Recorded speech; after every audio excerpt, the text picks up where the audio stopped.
Matt Muchagrosso here, creator of Xenoplicity and the Q system it runs on. Today we're doing a making a character video. So this will show you how to make a character in Xenoplicity, what's all involved. So we're gonna make one together. Really quick, here's the character sheet for Xenoplicity. Just to give you a quick rundown, we've got a spot up here at the top for player character's name. There's a section here for the character's primary role that they're going to serve, what they're going to be best at. You've got a section here for customizations, for perks, for observable details, private details, gear, and then there's a wound tracker here. Now, as characters get hit and suffer damage in the system, they're going to suffer wounds in various parts of their body. And so this is a place to track where those injuries or bruises have occurred, and also to track the time that they have left before they heal naturally. Over here we have a wound tracker. This will be where we mark off where we've been hit and for how much damage. There's a section here for conditions. These are different conditions you can suffer in the game. Non-lethal conditions include fatigue, fear, guilt, pain, stress, and tired. And lethal conditions that you can suffer from would be cold, hot, hungry, impaired, sick, and thirsty. There's also a hit location. Quick reference here. So as characters get hit, they're going to get hit in different parts of their body. Here we can roll for this really quickly and just know where we've been hit. There's also quick references for the action die, for the effect dice, for initiative, for luck. There's a box here for your size, okay? And then at the top here, we've got a section for talents and attributes, and we'll get to that as we make the character together. So let's go ahead and get started. When you open up the book and you're looking to make a character, we really break it down into 3 steps. Step 1 is going to be determining the character's identity, who they are. Step 2 is going to be their stats, and that's essentially what they do. And then step 3 is gear, and that's what you have, right? So, and then there's each of these steps is broken up into the subcategories, but if you just follow the process that the book lays out, we make it very easy, and it's very simple to kind of go through this process. One of the things to keep in mind is as you make a character in Xenoplicity, first off, we give you a lot of options. That doesn't mean every option needs to be used. Game masters, who we call directors, they can limit the options as they see fit for their game. Another thing to consider is that as you make a character in Xenoplicity, you're going to be prompted to roll D100 over and over and over again for various things that we need to fill out or know about our character. Now, just because you roll for the result, that doesn't mean you have to take that result. You don't have to use what you roll. But what we found is that prompting characters as they're being made to roll for certain things, what that does is it speeds up character creation, because at the very least it gives you a default, a baseline for you to run with as you're making the character, right? So we'll roll for species, we'll roll for how old we are, we roll for various things. And if you don't like what you rolled, then that's fine. You don't have to take it. You can look over the table and you can come up with something different. But at least you have an idea that you could run with if that sounds good or appealing to you. And what you'll find is as you make a character, if you do go with the majority of things you roll, you're going to end up with a character that you never would have thought, it never would have dawned on you to make a character like that, but you end up really liking the character. So, you can use it as much or as little as far as the results go, but we do recommend that you do follow the system as it's laid out in the book, roll for the things, and then either choose to go with that or let that kind of spark your imagination and get the creative juices flowing, so that way you can kind of, jump on an option you do like. But it does speed up character creation quite a bit. So let's go ahead and get started. So let's make a fantasy character together. And so step 1 is going to be to determine our species. Okay, so the very first part of the identity is, what species are we? So I rolled the dice here. I got a 23. 23 is going to be a dwarf. This is a dwarf. Okay, I'm okay with that. So here under observable details, I'm going to write dwarf. All right. And once you know your species, this is going to give you several pieces of information. Number one, it's going to determine what your character's lifespan is. It's also going to determine the languages they start off knowing. It's going to determine what kind of species flaw that they start with. And then what perks they have, what special advantages they have based on what they are. One thing to keep in to note about the flaw is that this may be something that that the character truly has, that they struggle with, or it could just be a stereotype just based on what they are that they have to contend with. And either of those is fine. You as the player get to decide which is going to be more true for the character. So let's go ahead and turn over to Dwarf now that we know that's what we're going to be playing.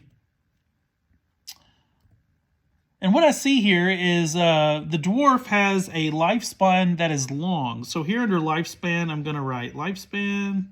Under observable details, I'm going to write long. Right, I'm a long-lived species. The languages that I start off with, I'm going to write this down. I start off with Dwarven. And because we're playing on the fantasy setting of Mythos, our fantasy world, there is a language that is the common tongue that is widespread across all the species, and that is the language called Quandam. So I'll just make a note of that there, that I've got those two languages. Finally, the flaw that I suffer from is I'm short-tempered.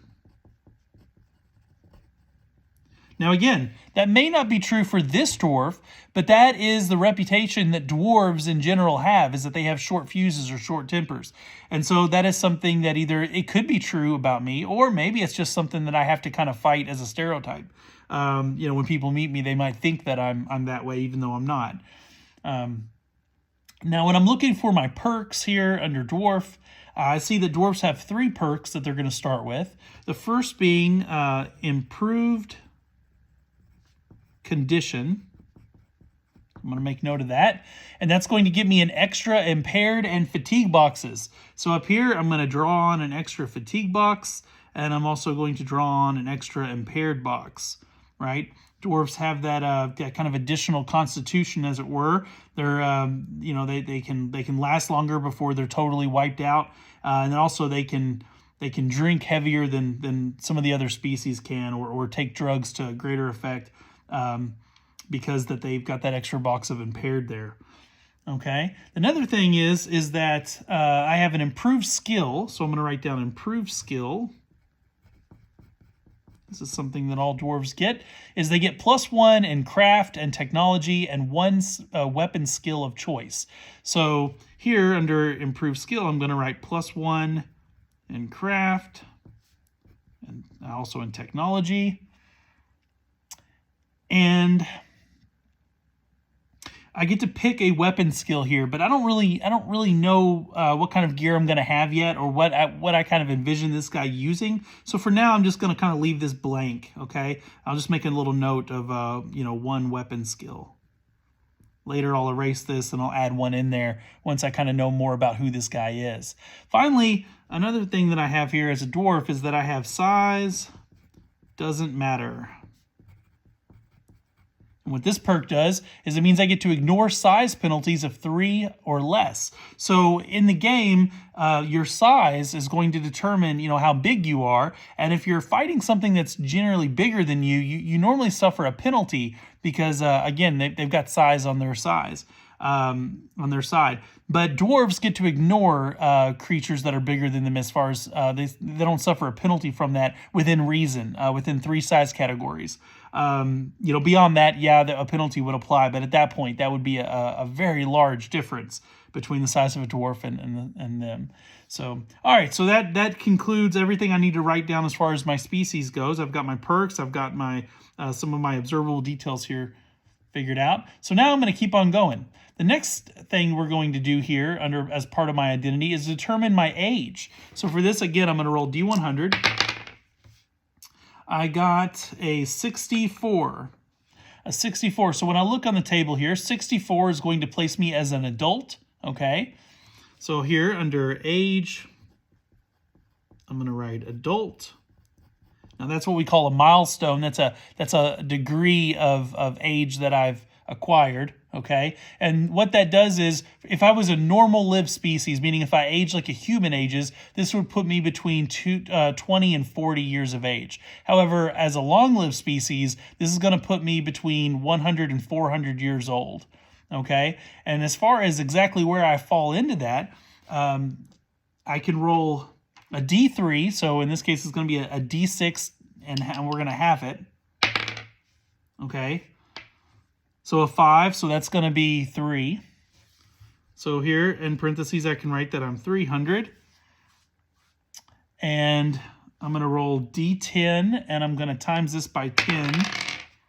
I rolled a 5, so that's 50. So I'm 350 years old. Okay. So I'm getting close to middle age, which would be the next milestone bracket that we have, and that would be between 400 and 600 years old for a long-lived species. But now I have my age together. The next thing I'm going to do is I'm going to roll for my alignment. Now in Xenoplicity, your alignment is very simple. Either you're a good-natured person or a bad-natured person. Beyond that, it's up to you to roleplay what exactly that means. But let's determine that. Okay, that's 3. I've got a 3 here, and that would put me as a good-natured person. So this goes under private details. I'm going to write good nature. Okay, and what that, in a general sense, that means that I naturally am inclined to obey laws and treat others as good as they treat you. So that's in a broad sense of what a good nature person would be like. Now, if I was going to be religious, at this point I could roll for a religion or pick a religion. The game, we give you 3 kind of core religions that coincide with various spiritual forces. We have celestial, pagan, and then infernal. However, for the time being, I'm not going to pick a religion. I can always double back to that if that's something I want to add on as I kind of see where this character's going and who this person's going to be. For right now, being a good-natured person is fine. The next thing I'm going to do is I'm going to determine what my social class is. Now, your social class is going to determine more or less what your affordable lifestyle is, what overall gear quality you can afford, your narrative wealth, that kind of thing. All right, so I got a 12. That puts me as the underclass. Okay, so here I'm going to write social class. I'm going to put that I'm an underclass. And in a broad sense, that means that I can have a small apartment or a shack in the worst area of wherever I live. Lighting and other typical amenities are not guaranteed. I'm below or at the poverty level. The food quality that I'm used to is poor. The water that I drink from is likely dirty or from rusty pipes or a mismanaged well. And the clothing that I can afford would be cheap. Okay. Now, something else in addition to that kind of narrative descriptor to kind of give me a sense of how I'm living, your social class also determines what your quality break modifier is and what kind of equipment you can afford in a general sense. So for someone who is underclass, that gives me a -1. Then I'm going to make note here under my gear section. I'm going to write this -1 here under my break modifier. And in parentheses, I'm going to go ahead and put that the equipment that I have is all going to be cheap. It's going to be of cheap quality. Okay, that's what I can afford. All right. The next thing we're going to roll for is our handedness. Are we left-handed, right-handed? Are we ambidextrous? I've got a 6 here, and that would put me as being left-handed. So here under observable details, I'm going to write that I am left-handed. All right. And then for determining my size, I'm going to roll again. Now this is going to determine whether or not I'm normal size for a dwarf, or am I tall for a dwarf, or short for a dwarf. And that puts me with a 4. I'm rolling really low here. 4 would actually make me short for a dwarf. So I'm shorter than your average dwarf. And that's going to give me a -1 penalty on my size when I calculate my size, which I'm going to do right now. Now, I turn to the table here of dwarf, and normally a dwarf is a size 2 creature. When I look here on the table, exactly what that means. That means that I'm normally between 3 to 5 feet in height. Okay. However, I'm short based on this roll, which would make me between 1 and 3 feet tall for a dwarf.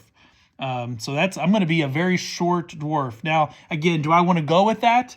As interesting as it may be, I mean, maybe that's I don't know. Let's roll to see what my height would be if I decide to go with this. For this, I'm going to roll 2d12. And I add 10 to it, and that's my size in inches. I don't know. I don't want to be too short. So this is an option I'm actually going to disregard. I'm not going to go with this. As crazy as it would be, let's not go too crazy with this guy. It's still got to be a character I enjoy playing, and I think playing something that's so tiny, I don't know, that might just be a little weird. So let's not do that. So we're just going to put average sized here. I'm going to ignore that result. And I'm going to go ahead and write size 2 here because I'm just going to ignore that I was short. And so instead of that, what I'm going to do is I'm going to roll this 2d12.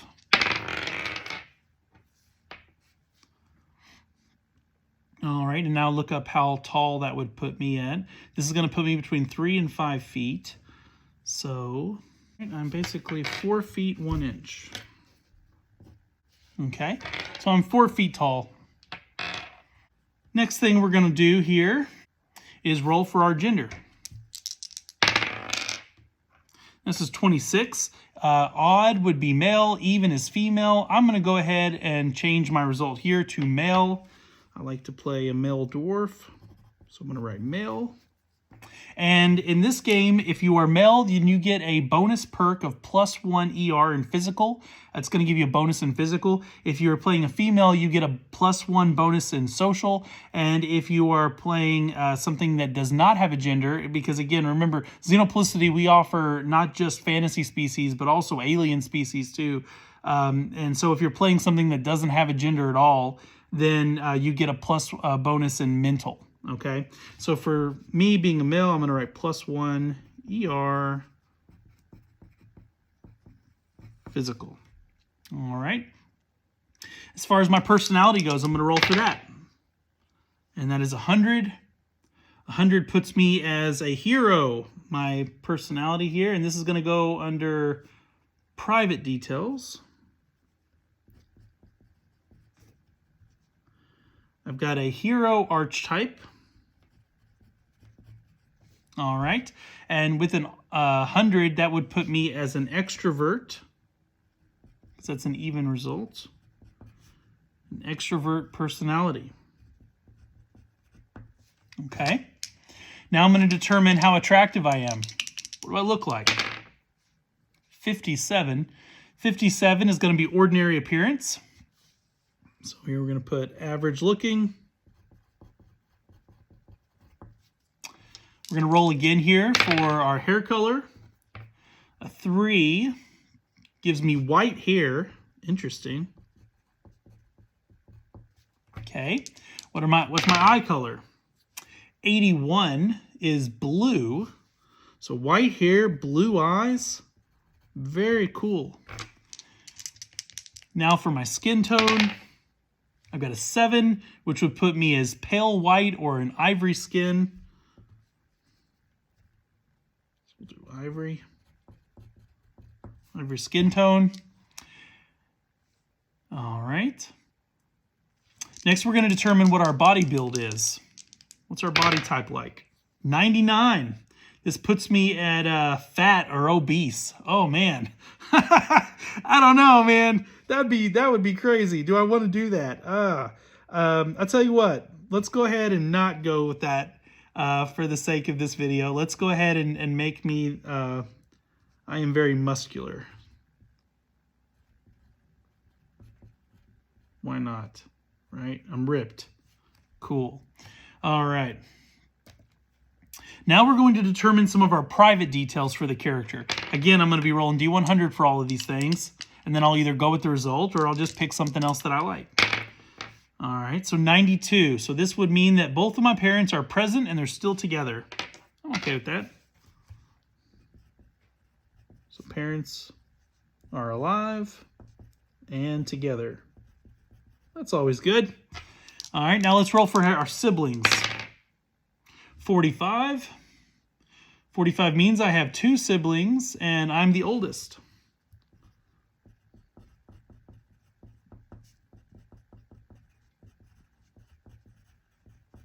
Okay. Next, I'm going to roll for a childhood defining moment. This is something that happened to me when I was a kid that really helped shape and define who I am. 81. You lived through extremely hard economic times. Okay, so we had it rough growing up. Maybe there was a famine, or my parents they had no job, or maybe we were homeless for a while. Through some hard times. Now I'm going to roll for milestone events. Now you're going to roll for this a number of times equal to every milestone that you've already passed. Not that you're currently in, but the ones that you've already passed over. So as an adult, there's only one milestone that comes before that I've lived through, and that's young. That's that's the time before I became an adult. And so I'm going to roll once for this. I got a 78. So a 78 means someone you knew mysteriously vanished. Okay.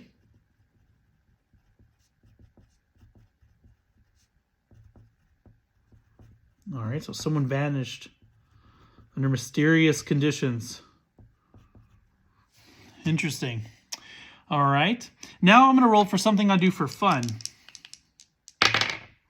96. 96 would be reading. I enjoy reading. Okay. What do I do for fun? I like to read books. Interesting.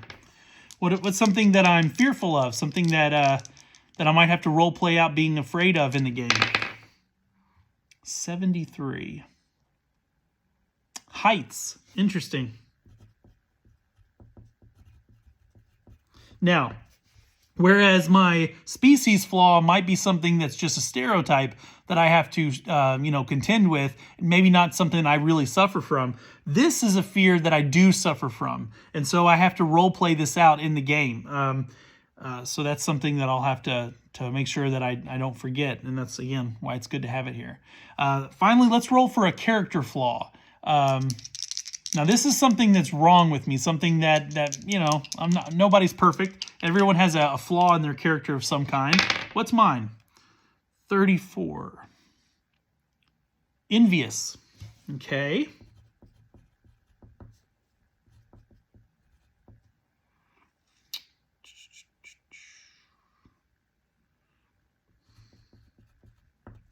Envious. I guess I get maybe some jealous or get filled with envy with people maybe that have more than me. I mean, I don't have a lot, so it might be easy to do. Now I need to come up with a name for this guy. Let's go with Balric. Balric the Dwarf. And for a last name, how about Balric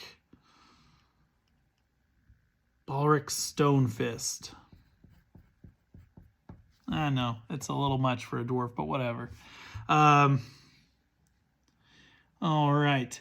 Now, there's an option in the game to come up with a secret, something about you that's a secret that you don't want other people to learn, or maybe a secret that you know about another player character, that they don't want you to know, but you do. There's a way that you could, maybe put in a little bit more mystery into your character, or maybe tie your character in with another. We're not going to do that. It's just an option. It's not part of... It's not, it's listed in the book as optional. It's just something kind of a fun, cool little thing you can do. For now, we're just going to skip that because, again, we're just making this character just, by ourselves here. All right, so that completes step 1 of character creation. Step 2 is going to be stats, and this is what do you do? First thing we're going to do is we're going to roll for our natural talent, okay? What are we naturally talented at? What were we born skilled at, kind of? All right, so I got a 36. 36 means that I get 2 points in social and 1 point in physical and 0 in mental. So I'm a social creature. And again, that plays well with me being a hero archetype and an extrovert personality. I'm okay with that. That sounds good. And 1 in physical is always good for a dwarf as well. So cool. Next we're going to do is we're going to determine what our attributes are. So every talent is going to get 2 attributes. One is your primary attribute, what you're best at, and then the second one is your secondary attribute, what you're good at, but you're not as good at.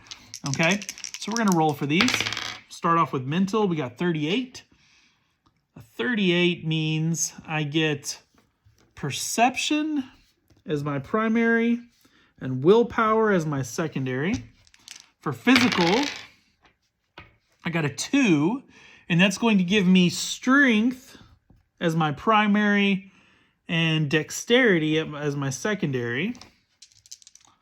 I'm gonna roll for my social. I got a 75 there. And that's going to give me cunning as my primary and charisma as my secondary attribute. Now, keep in mind, these are what I'm naturally talented at. This doesn't take into account training or anything that I've practiced at throughout my life. This is just kind of like innate abilities that I have that I'm starting off with. Okay. All right. So the next thing we're going to do is we're going to determine our role experience rating, what we call in the game as an XPR. Okay, now your role, your primary focus as a character, this role rating, this XPR is going to be defined by your age. Okay, but every customization you take in a skill or an attribute, it will have its own XPR. We'll get to that here in a minute. But those will be based on the amount of points that you've put into it, how far you've advanced those things. But for this particular XPR, this is going to be based on our age. And so when we look here at the table, we see that if you are a normal lived creature, like if your lifespan is normal, like you age like a human would age, well, then your rating on this is going to be between 1 and 4. And it goes up with each age milestone that you've achieved. However, I'm a long-lived species as a dwarf, so we live longer than the average human.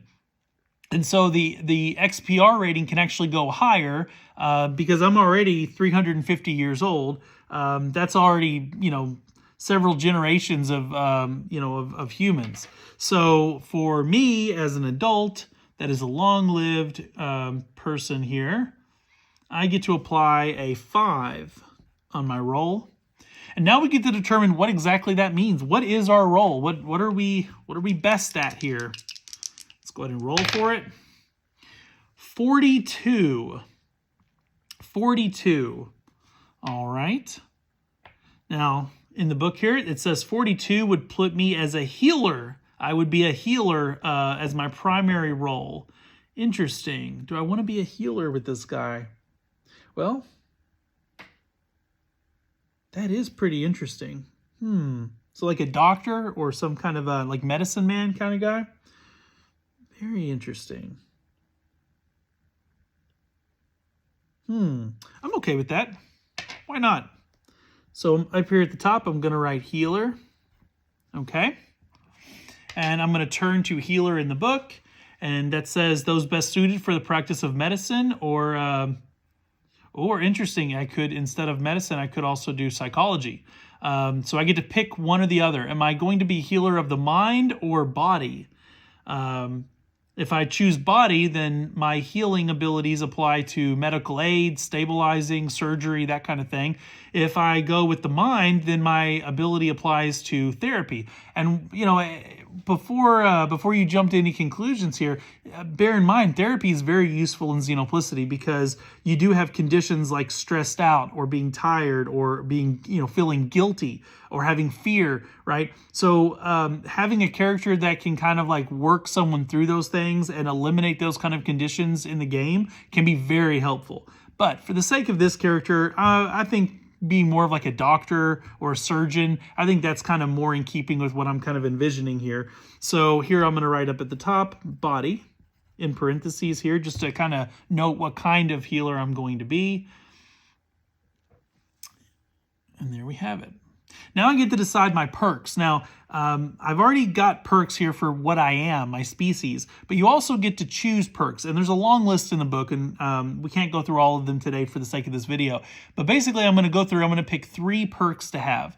Every character starting off gets 3 perks. So I'm just going to kind of go through these, and I'm going to kind of look to see what kind of stands out at me. One of them that I see that I really like that I definitely want to do, a roll edition. I'm going to write roll edition here.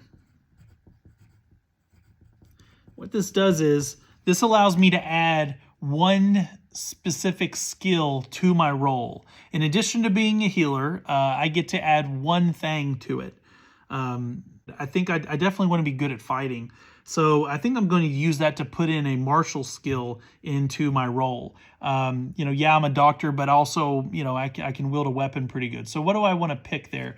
When you're looking at, like, say, melee weapons, for instance, I could pick axes, I could pick blades, blunt weapons, pole arms, simple weapons. Any of those would be good.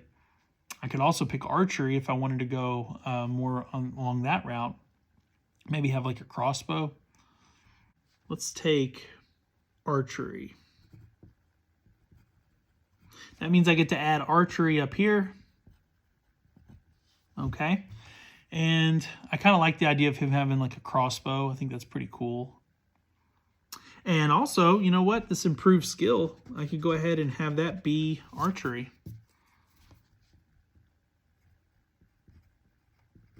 And again, archery, that's going to apply to bows or crossbows. So I kind of see him having a crossbow. I think that's kind of a cool idea.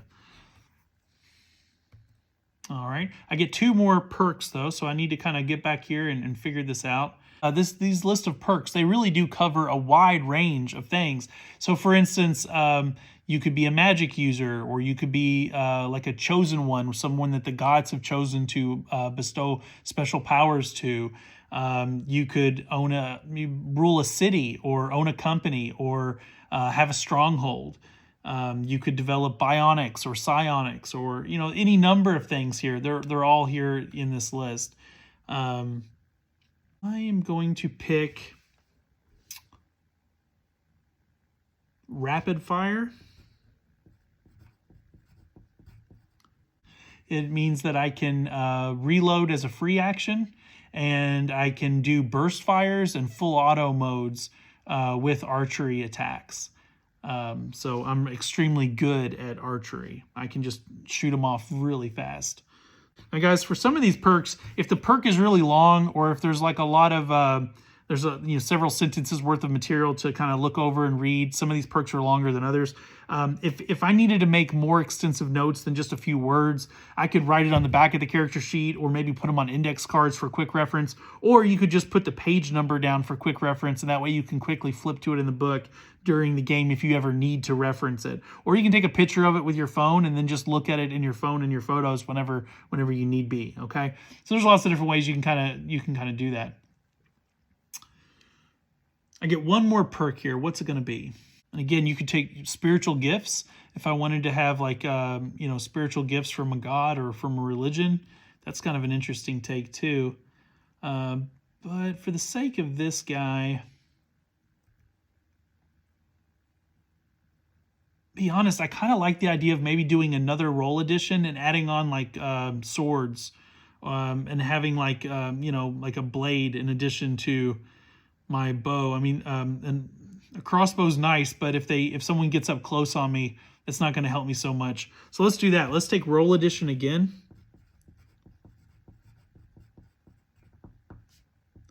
And this time we're going to pick blades. And so I also get to add blades up here to my roll. So anytime I'm using a bow, or any kind of archery skill, or blades, or anything to do with healing the body, my roll rating is going to apply to those things. So that's really cool. All right, so I've got my 3 perks. So now I do customizations. So at this point, I get to add on customizations, and these can be attributes or skills that are going to help flesh out my character and give me additional abilities and whatnot. You can also use your customization points to add on additional perks, or even an additional whole roll if you wanted a multi-roll right out the gate.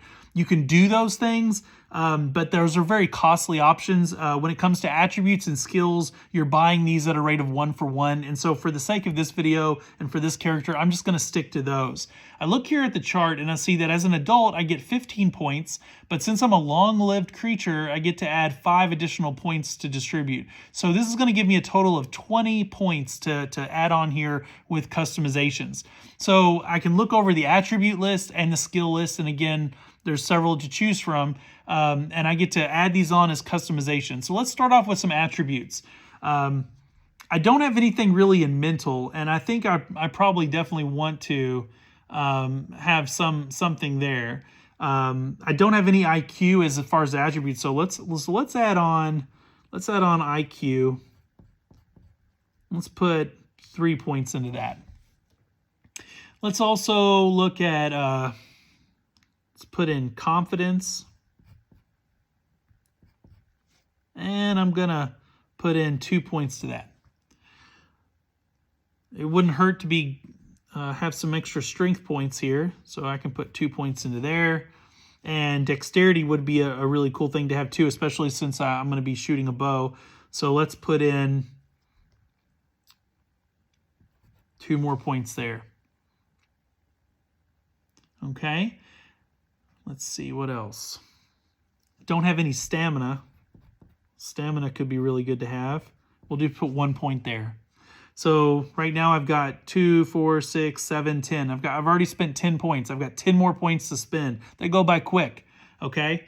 So let's add on archery because again, I want to be really good with that. I'll put in, for now, I'm just going to put 1 point into it.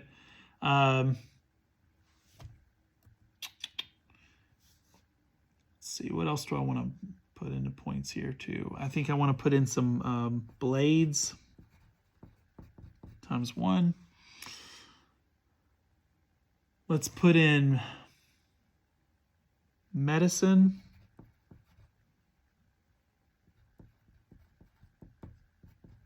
Times 2.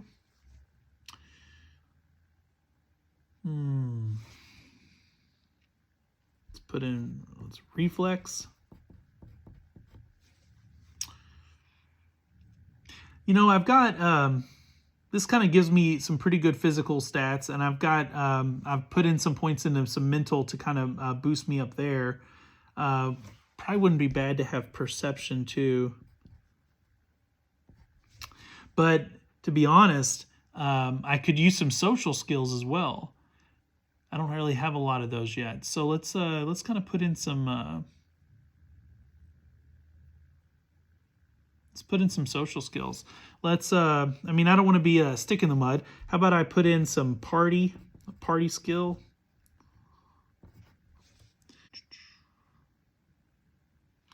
Let's put in some wit.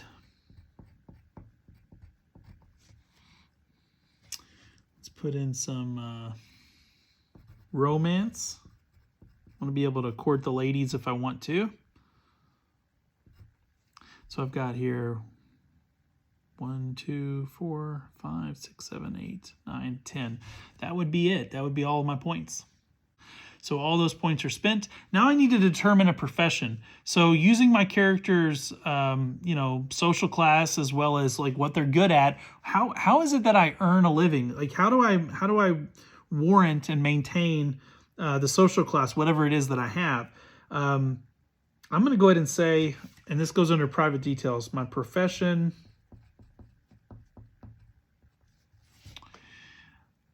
I'm going to say, obviously, I want to be a doctor. I'm going to be a combat medic. Makes sense. I've got these, I'm good with a crossbow. I'm good with a blade. I can see myself kind of being on the front lines with the other dwarves. If things hit the fan, I'm there to heal people or treat wounds as best as I can to kind of help out with, make sure our soldiers don't die. I think that makes a lot of sense. So I serve in some kind of a capacity as a combat medic. I think that's cool. All right, now for carrying capacity, now characters can typically carry up to 10 points of weight. without being over encumbered. Now, if you had enhanced strength or super strength, then that number can go higher. But for the sake of this guy, he doesn't have those things.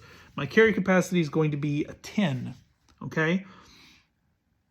And now I get to decide what kind of equipment I'm going to start with. Now, you know, given the nature of tabletop role-playing games, you may not start with equipment.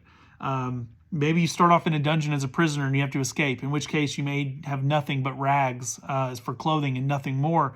But for the sake of this guy, yeah, he's going to start off with equipment so that way we can kind of do that together. A couple things to remember when you're coming up with equipment. Number one is your clothing does count as gear, so you make sure to write that down with the weight requirements for it.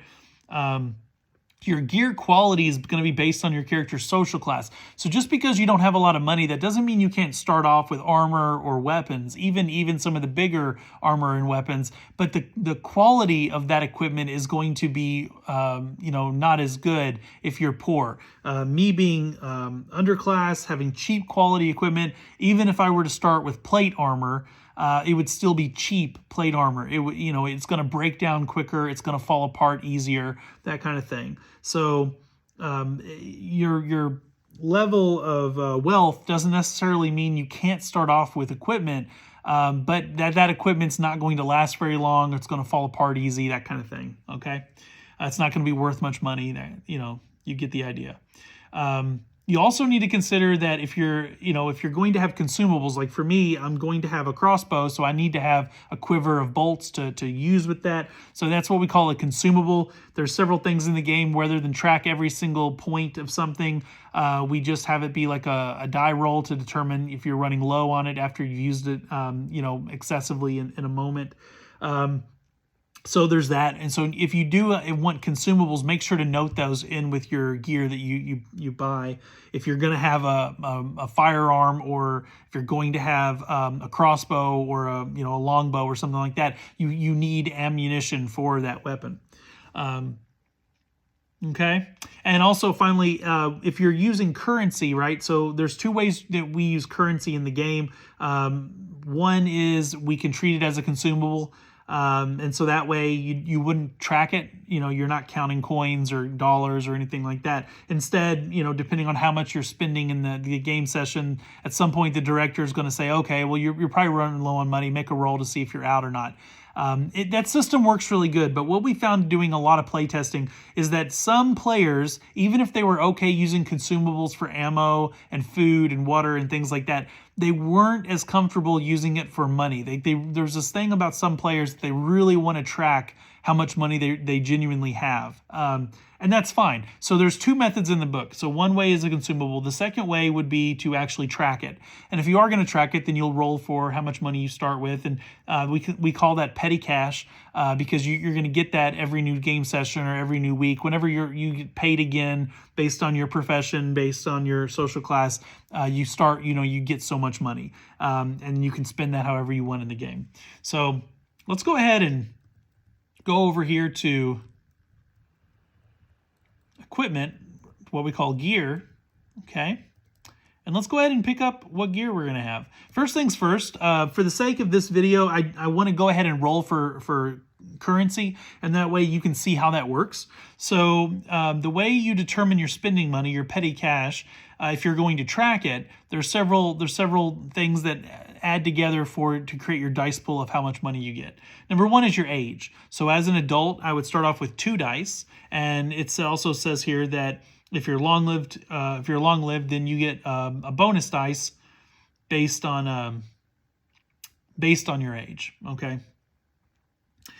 So adult would get an additional, would get a total of 5 dice. Okay, so that's cool. I get a total of 5 dice here. And then the die size that I'm going to be rolling for is based on my social class. So underclass is D6. So I'm going to get 5d6. And then your roll, whatever your roll is, it can actually give you a modifier where it might give you a bonus die or 2. As a healer, I do start off with an additional 2 dice. Okay. So that's going to give me a total of 7 dice. I'm going to roll these together. I'm going to add them up. We got 10, 20, 23. And on Mythos, the currency we use are sovereigns or coins, okay, generally speaking. And that's going to give us a modifier of times 10 in sovereigns, okay? So 23 times 10 gives me 230, and I'm going to write a little S next to it for the sovereigns. Sovereigns is the currency that we use on Mythos, our fantasy setting. That includes coins, gems, and bars of things like silver and gold. The coins are roughly the size of an American quarter to keep it simple and easy to kind of, visualize what these look like. And there are different metals that get used for our coins, but the currency is consistently sovereigns. It's anytime you're buying or selling something, it's always going to be in sovereigns, okay? If you have copper coins, those are worth 1 sovereign each. Silver coins are worth 10 sovereigns each. Gold coins are worth 20 sovereigns each. A small gemstone would be worth 50 sovereigns. A silver bar would be worth 500 sovereigns. A gold bar would be worth 1,000.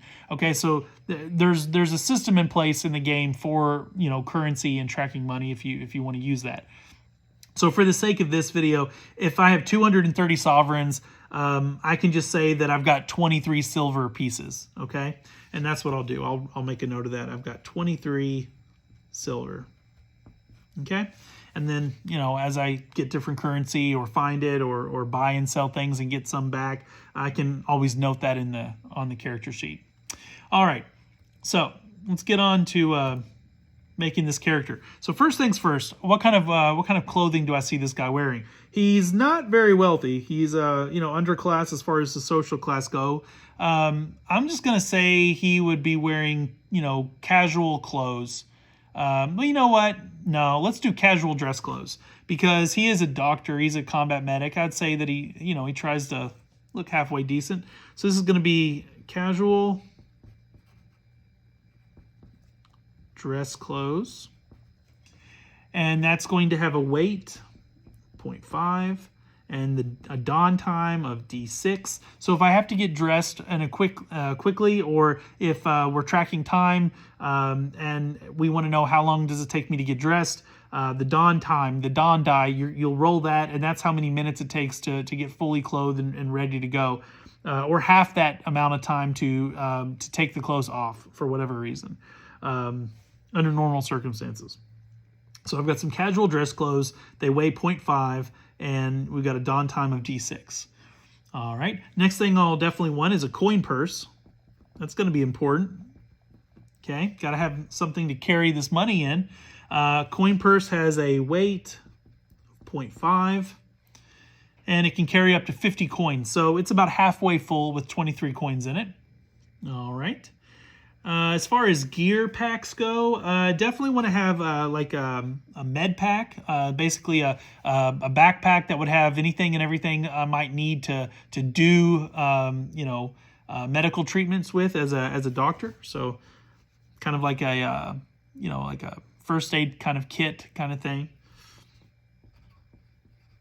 So we got a med pack gear, and that's going to have a weight of 1. All right. Got bandages and ointments and, various things that I might need to treat people on the battlefield.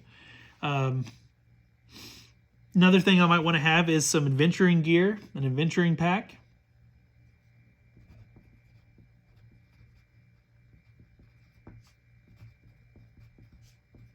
That would have a weight of 1. And a camping pack, because I'm probably on the road a lot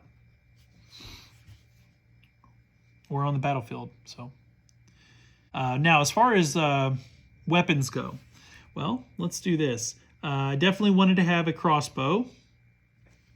Okay, so I'm going to write that down. I've got crossbow, and this is going to be 2 hands. It's going to require 2 hands. The conceal factor on it is it's obvious. It can't be concealed. It's got a weight of 3. It's very heavy. And the tag it has is it's accurate. Okay. I need a quiver.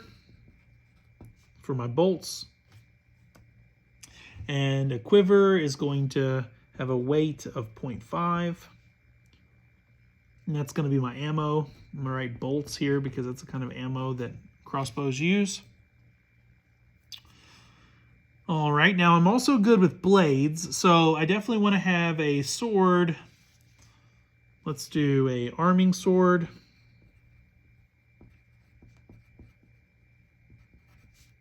That's going to have a weight of 2. It's going to have the tag parry because it can be used to parry incoming attacks. Let's also give me a dagger. That's going to have a weight of 0.5. That also has parry. It can also be thrown. Okay.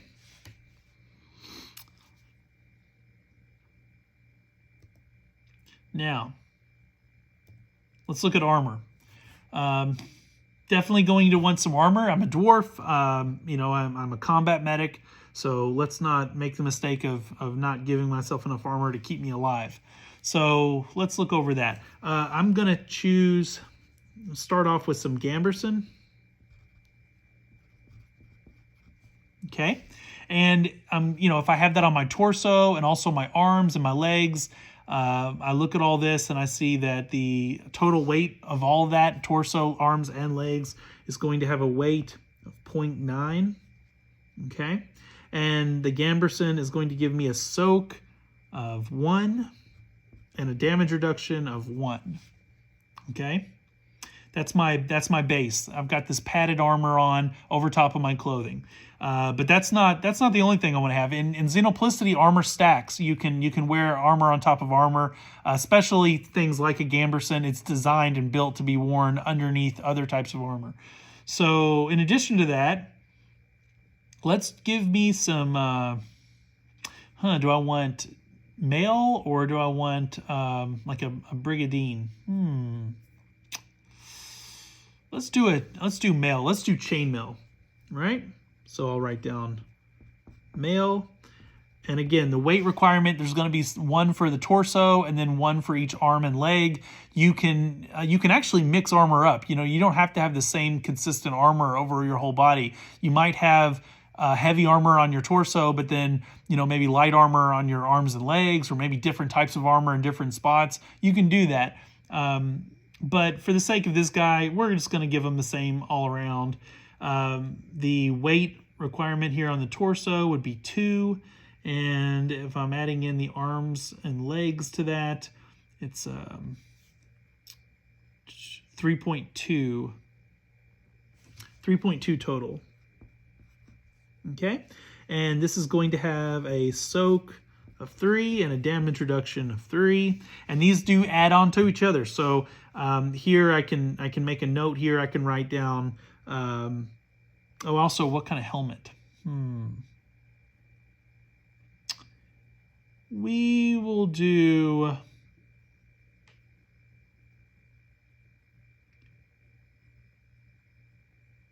like a